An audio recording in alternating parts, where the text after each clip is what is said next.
Hubo un momento en el que Emelec imponía miedo y respeto. El bombillo no solo ganaba campeonatos, dominaba el fútbol ecuatoriano. 3 títulos consecutivos, participaciones constantes en Copa Libertadores y Copa Sudamericana, un estadio renovado y moderno casi a nivel europeo y sin lugar a dudas una de las mejores plantillas del país. Pero apenas unos cuantos años después, ese mismo equipo que peleaba campeonatos pasó a tener una de las peores crisis institucionales, económicas y deportivas de su historia. Para que se den una idea, a fecha de grabado este video, hace unos cuantos días atrás, Emelec perdió 6-1 contra Independiente del Valle, un resultado que hace, ¿qué será? 5, 6, 7 años atrás era imposible de imaginar. Pero, ¿qué pasó? Como uno de los clubes más poderosos y populares del país pasó a vivir una de las peores crisis deportivas y económicas de su historia. Yo soy Miguel García y en esta entrega repasaremos el ascenso y caída del Club Sport Emelec. Comencemos.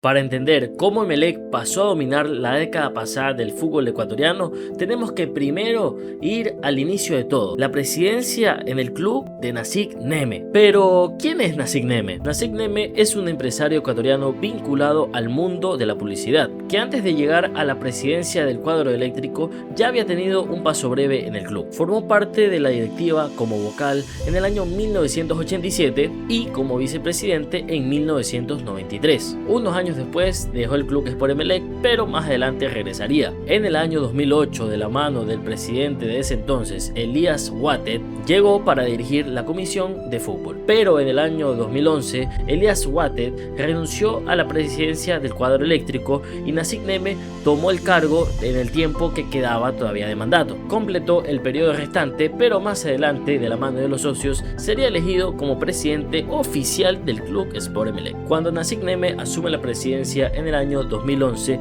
encuentra un club con bases sólidas, es verdad, pero sin embargo su mandato estuvo caracterizado por algo en específico: el orden administrativo. Su gestión se caracterizó por una estricta disciplina financiera. Emelec evitaba realizar fichajes que comprometieran su economía y, sobre todas las cosas, se buscaba tener las cuentas bajo control. En pocas palabras, la planificación era una prioridad tanto en lo económico como en lo deportivo. Los salarios se pagaban puntualmente. El club redujo deudas, fortaleció su estabilidad institucional y ejecutó uno de los proyectos más importantes de su historia: la remodelación del estadio George Cadwell. Ese orden administrativo permitió al cuadro eléctrico convertirse en uno de los clubes más competitivos del país, por no decir el más competitivo. Entre el año 2013 y 2017 conquistó 4 títulos nacionales. De la mano de los directores técnicos argentinos Gustavo Quinteros y Omar de Felipe, lograron un histórico tricampeonato entre el año 2013 a 2015 y en el 2017, de la mano de Alfredo Arias, conseguirían su último título hasta la fecha. Todo esto hizo que Emelec sea constantemente un protagonista del fútbol ecuatoriano. También bajo el mandato de Nasik Neme se consiguieron los subcampeonatos del año 2016, 2018 y 2021. Pero más allá de los campeonatos, la gestión de Nasik Neme dejó una idea clara: un club ordenado fuera de la cancha tiene más posibilidades de ganar dentro de ella. Parecía que Emelec había encontrado la fórmula perfecta, pero ojo con esa palabra: parecía. El inicio de la caída. Si queremos buscar un inicio de la crisis dentro de Emelec, tenemos que retornar al año 2020, cuando inició la pandemia que ya todos conocemos. Esta situación golpeó fuertemente las finanzas del club. Durante más de un año no hubo asistencia de público en los estadios a nivel nacional. Tomando en cuenta otros factores como los derechos televisivos, Emelec en este tiempo tuvo que reducir salarios, congelar fichajes y claramente tener bastante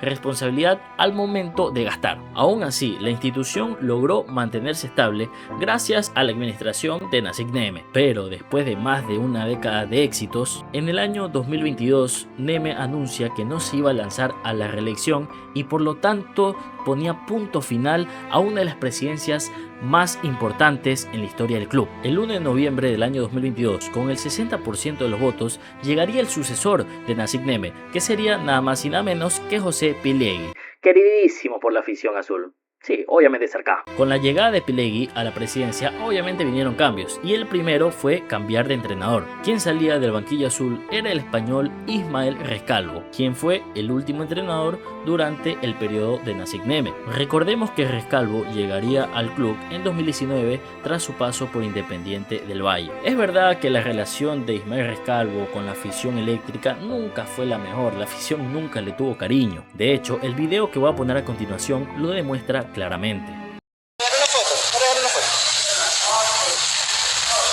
único bueno es que este año ya te vas, por fin. Gracias. Pero quiero destacar dos puntos demasiado importantes. El primero es que fue el último en llegar a una final con el cuadro eléctrico en el 2021 cuando la pierde con Independiente del Valle. Y segundo, que fue el último cuerpo técnico que en verdad tuvo un proyecto duradero dentro del club. Ismael Rescalvo se fue sin pena ni gloria del cuadro eléctrico y tras su salida inició uno de los mayores problemas que hasta el día de hoy sigue afectando a Emelec: la constante rotación de entrenadores. La primera apuesta de José Pilegui para el banco eléctrico fue el argentino Miguel Rondelli, procedente de Universidad Católica de Ecuador. Era el responsable de poner nuevamente un rumbo firme en la institución azul. El inicio del argentino fue regularmente bueno, pero rápidamente el equipo perdió el rumbo. Entre la fecha 4 y 12 de Liga Pro, el argentino acumuló 8 partidos sin ganar en el campeonato local, pero aunque consiguió una recordada victoria 3-1 contra Barcelona en el Clásico del Astillero en el Monumental, por cierto, última victoria azul en un Clásico del Astillero a fecha que grabo este video, los malos resultados terminaron provocando su salida temprana del equipo. Terminó su ciclo con 5 victorias, 4 empates y 8 derrotas entre Liga Pro y Copa Sudamericana, y su sucesor sería el colombiano Hernán Torres. La regularidad en resultados positivos estaba bastante alejada. Ese año Emelec terminaría en el puesto número 11 y fuera de cualquier torneo internacional. También recordemos que el 2023 fue el último año en el que Bombillo participó en un torneo Conmebol. En Copa Sudamericana solo llegaría hasta octavos de final y quedaría eliminado a manos de Defensa y Justicia en Argentina. Agregarle que ese año dos referentes como Miller Bolaños y Brian El Cuco Angulo abandonarían el club por graves problemas disciplinarios. El estratega colombiano estaría en el cuadro eléctrico hasta junio del 2024, dejando el banquillo con un balance de 12 triunfos, 16 empates y 7 derrotas. El sucesor de Hernán Torres sería su compatriota Leonel Álvarez. La etapa de Leonel Álvarez estuvo marcada por uno de los peores rendimientos que se recuerda en la historia moderna del club Sport Emelec. De hecho, la segunda etapa de ese año, Leonel Álvarez solo logra 9 puntos en Liga Pro. Claramente un registro bajísimo. Mientras tanto, la crisis institucional seguía creciendo, ya que en octubre del 2024 José Pilegui presentaría su renuncia y diría adiós a la institución. El vicepresidente César Áviles tomaría el lugar de José Pilegui hasta próximas elecciones. Ya para 2025 fue elegido presidente Jorge Guzmán. Con una diferencia de 668 votos, Jorge Guzmán ganaría el puesto de presidente a José Pepe Aguad en las elecciones. Y vale la pena detenernos un momento en este personaje. Desde las elecciones del 2022, cuando José Pilegui gana la presidencia, Pepe Aguad ya era uno de los principales aspirantes al cargo. Durante su campaña prometía una gran inversión extranjera y una serie de fichajes que incluso podemos decir que eran élites, porque incluso llegó a prometer a nada más y a nada menos que al pistolero Luis Suárez. Si yo le voy a pagar con mis sponsors a Suárez los $150.000 que yo le hice una oferta. Sus propuestas dividían a la hinchada. Unos cuantos querían confiar en el proyecto que él proponía y otra parte simplemente decía que era un charlatán, que era imposible cumplir eso. En resumen, Pepe Aguad ha sido una figura bastante mediática dentro del entorno azul, pero por lo menos a fecha de grabado este video no se sabe si va a tener un puesto dentro de Emelec. Pero bueno, les comentaba que llegó Jorge Guzmán a la presidencia del cuadro eléctrico y con él la salida del entrenador Leonel Álvarez, con un registro de 4 victorias, 3 empates y 13 derrotas. Está más que claro que un rendimiento pésimo, y su sucesor sería ya un viejo conocido del fútbol ecuatoriano, Jorge Célico, con la misión de iniciar un nuevo proyecto deportivo en Emelec. Sin embargo, el ciclo célico comenzó de la peor manera, ya que esa explosión azul fue un clásico astillero contra Barcelona y el equipo torero amargaría la fiesta ganándole a Emelec 1-0. De paso, el encuentro se suspendió al minuto 58 por diferentes disturbios dentro de las gradas. Prácticamente todo mal. Y para empeorar el inicio de temporada, Emelec perdería 0-4 contra Universidad Católica en la fecha 1 de Liga Pro. Emelec volvería a mostrar uno de los problemas de temporadas anteriores, los malos resultados. Y tras 17 partidos dirigidos, Jorge Célico diría adiós a Emelec con un registro de 4 victorias, 6 empates y 7 derrotas. Tras la salida de Célico, Cristian Nasuti, un viejo conocido de la institución azul, tomaría el cargo provisionalmente en Emelec hasta la llegada del estratega argentino Guillermo Duró, quien debutó con una goleada 4-2 en condición de visitante contra el Manta Fútbol Club y mantendría una buena racha para iniciar su proceso. Se puede decir que la hinchada está confiando poco a poco y tal vez se estaba ilusionando, pero todo se viene abajo en el desastroso clásico del astillero, en donde un 14 de septiembre del año 2025, en condición de local, Emelec perdería 0-4 contra Barcelona, un clásico del astillero desastroso, vea por donde lo veas. Para rematar, en ese partido se presentaron incidentes en las gradas y Emelec recibiría una sanción de 4 partidos de local sin público. Emelec ese año se queda fuera del hexagonal final y termina en el hexagonal por un puesto a Copa Sudamericana, pero sumando malos resultados y sanciones de por medio, el conjunto azul terminó en el puesto número 10 con 55 puntos. Es decir que el equipo nuevamente terminó sin torneos internacionales y nuevamente un año malo en Emelec. Pero los problemas para Emelec estaban lejos de terminar, porque dirigencialmente todo estaba peor. A inicios del 2016, Jorge Guzmán fue separado de su cargo como presidente de la institución eléctrica, luego de que el Ministerio de Deporte anulara la inscripción de su directiva por irregularidades, designando a Jorge Luis Sánchez Cobo como interventor del club. Con el paso de las semanas, el 21 de febrero del año 2026, José David Jiménez ganó las elecciones como único candidato habilitado en el club. Su proyecto generaba grandes expectativas, ya que de la mano venía un viejo conocido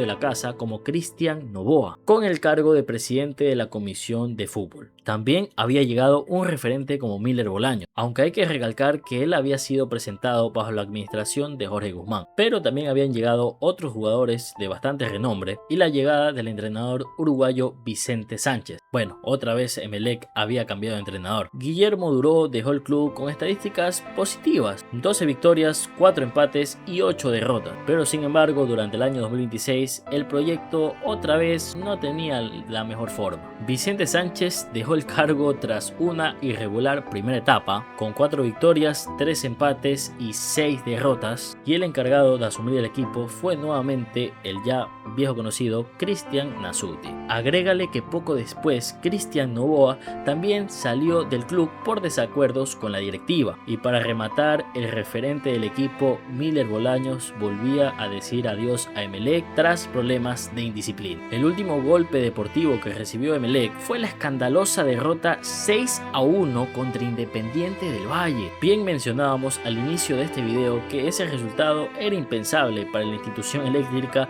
hace unos 7 años atrás más o menos. Y pues bueno, en un lapso de 4 años aproximadamente, Emelec pasó de por lo menos ir a torneos internacionales a ni siquiera eso, cambiando continuamente de presidentes, entrenadores, con una grave crisis institucional y proyectos que nunca llegaron a consolidarse. Pero la verdadera tragedia del bombillo no solamente estaba en los resultados, las deudas, las sanciones, la resta de puntos y el riesgo de un descenso administrativo terminaron convirtiéndose en un problema mucho más grave que los resultados. Y esa historia vamos a contarla en la tercera parte de este video. Deudas y sanciones. Ya comentábamos que Emelec arrastró temporadas muy malas, no solo en lo deportivo, sino también en lo administrativo. Pero cuando hablamos de una mala administración, hay un problema que resume perfectamente el caos que vivió el club: las deudas y las sanciones. Todo comenzó con los pagos incumplidos. Solo con Miller Bolaños y Brian el Cuco Angulo se calcula que la deuda supera el $1.000.000. Pero eso sí, hasta la fecha de hoy, esas deudas no han representado un problema de sanciones. sanciones. También la falta de proyectos deportivos dejó un fuerte hueco en Emelec. Dada la casualidad, a fecha que grabo este video salió una noticia y es nada más y nada menos que el anterior presidente Jorge Guzmán prestó a Emelec $200.000. Ojo, no pidió prestado para la institución, no, él le pidió prestado a Emelec, pero como existía una falta de proyecto y entrenadores iban y venían, también se presentan deudas con Hernán Torres, Leonel Álvarez y el mismísimo Ismael Rescalvo. El 15 de agosto del 2024, Emelec recibió su primera sanción tras la falta de pago con Cristian El Chavo Cruz. Pero lo más insólito de esto es que el club aseguraba haber hecho el pago, pero envió la documentación de pago fuera del plazo estimado. Es decir, Emelec fue sancionado no por no pagar, sino por no haber realizado el procedimiento adecuado. O sea, una barbaridad, un desastre. En 2025 no existieron sanciones directamente, pero Emelec estuvo en la cuerda floja. Al final ese año lo salvó, pero apenas iniciado el 2026, más específicamente el 13 de enero, Emelec recibió una nueva sanción por las deudas. Esto significaba la segunda resta de puntos para el club, y una tercera sanción podía significar el descenso administrativo del Club Sport Emelec. Por estos mismos problemas, Emelec no pudo disputar su primer partido en Liga Pro contra Universidad Católica en Quito, y créanme que eso fue un escándalo porque al final de cuentas Emelec solicitó aplazar el partido, pero Católica reclamaba los puntos. En este caso el partido se iba a jugar en Casablanca y Católica se presentó el día del encuentro con árbitros con transmisión de por medio e insólitamente Emelec no estaba. Era una guerra total en lo que era FEF, Liga Pro, era un desastre. Después el partido se jugó más adelante y terminó 1-1. Con todas las sanciones que Emelec tenía encima, se corría un riesgo de que ni siquiera pudiera disputar la fecha 2 en condición de local contra el Delfín Sporting Club. Incluso esta situación fue motivo de burla por las mismas páginas oficiales del equipo cetáceo. Finalmente el partido pudo jugarse porque se levantaron ciertas sanciones y el partido terminó 1-1 y se repartieron los puntos. Pero bueno, no todo era malo. Unos cuantos meses después se logró demostrar que las deudas sí habían sido pagadas y que no se había incumplido ningún tiempo de plazo y por lo tanto Emelec le devolvieron esos 3 puntos. Sin embargo, a día de hoy el problema sigue vigente.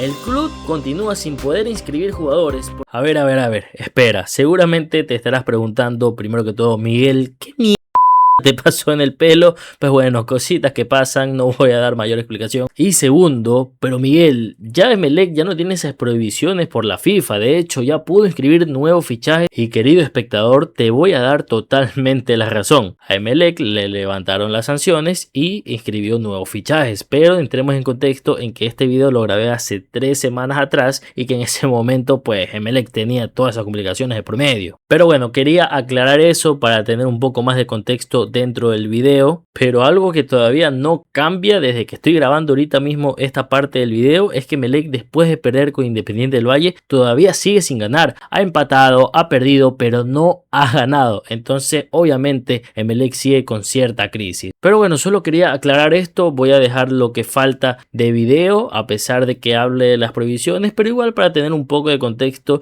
de a qué nos referimos cuando Emelec tiene prohibiciones de fichaje. Así que sigamos con el video, porque todavía tiene 4 sanciones de plazo fijo que en resumen bloquean 3 mercados de fichajes consecutivos, pero también mantiene 3 sanciones de plazo indefinido. Esta última es una medida de presión que se mantiene activa los 365 días del año y solo desaparece cuando el acreedor confirma ante la FIFA que los pagos fueron realizados. Pero bueno, ¿cómo puede la directiva levantar estas sanciones o buscar una solución en el corto plazo? Pues bueno, la directiva de José David Jiménez solo tiene 2 caminos. La primera solución es la más obvia y es realizar los pagos, y la segunda es llegar a un acuerdo con los acreedores para que soliciten formalmente con la FIFA levantar la sanción. Pero por ahora, a pesar de que la nueva directiva al parecer hace esfuerzos para manejar la situación de la manera más responsable posible, sin lugar a dudas los problemas cada vez aumentan más en vez de disminuir, y pues mantiene al hincha azul con esa incertidumbre de qué pasará el día de mañana. La realidad es que Emelec vive una situación crítica. En 2023 la deuda estimada era de 28 millones de dólares, bastante alta, pero en teoría se manejaba de manera responsable. Pero tras la salida de Jorge Guzmán y el informe presentado por la nueva directiva de José David Jiménez, se reporta que la deuda del club está en 35,82 millones de dólares. Tomemos en cuenta que el club solamente recibe al año 1,2 millones de dólares por derechos televisivos, pero tomemos en cuenta que ese poco dinero que recibe el club va para pagar gastos, y los gastos, en vez de disminuir, siempre van subiendo.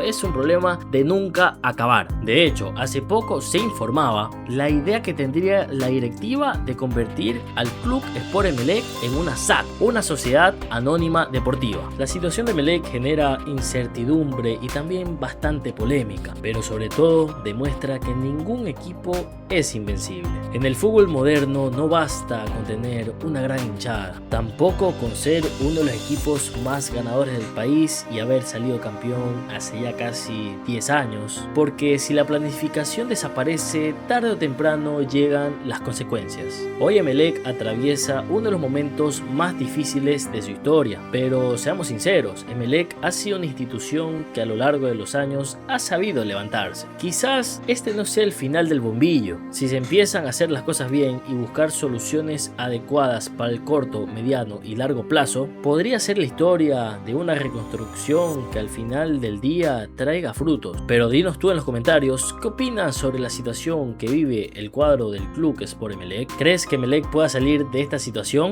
o el bombillo todavía no termina de tocar fondo? Si te gustó este video, apóyame con un like y compartiéndolo, y también siguiendo el canal de Miguel Sin Censura. Recuerda que aquí a los lados estarán apareciendo mis redes sociales oficiales, pero también puedes encontrar los links aquí abajo en la descripción. Esta fue una entrega más de Miguel Sin Censura y nos estaremos viendo la próxima vez que me dé la gana de subir otro video. Chao.